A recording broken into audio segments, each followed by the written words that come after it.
अरे वाह देखो पानीपुरी। आज हामी रुममा पानीपुरी बनाएर खाँदैछौँ। शङ्करले प्याज काटिसकेपछि आलु पनि मस्त उसिन्यो।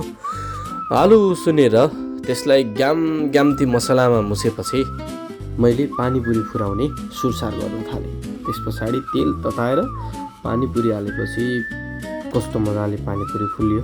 त्यस पछाडि खानुको मजा बेग्लै हैन। यस्तो मजाले सेतो सेतो हैन, एक दुईटा जल्यो पनि। त्यस पछाडि यो आलु मसला अनि पिरो झोल चाहिँ आदित्यले बनाएको, चुकिलो पिरो झोल। अनि त्यसमा मसला भरेर पानी ट्याम्मै हालेर ग्वाममा खाएपछिको मजा बेग्लै थियो। यस्तो दामी हेर्नुहोस् त।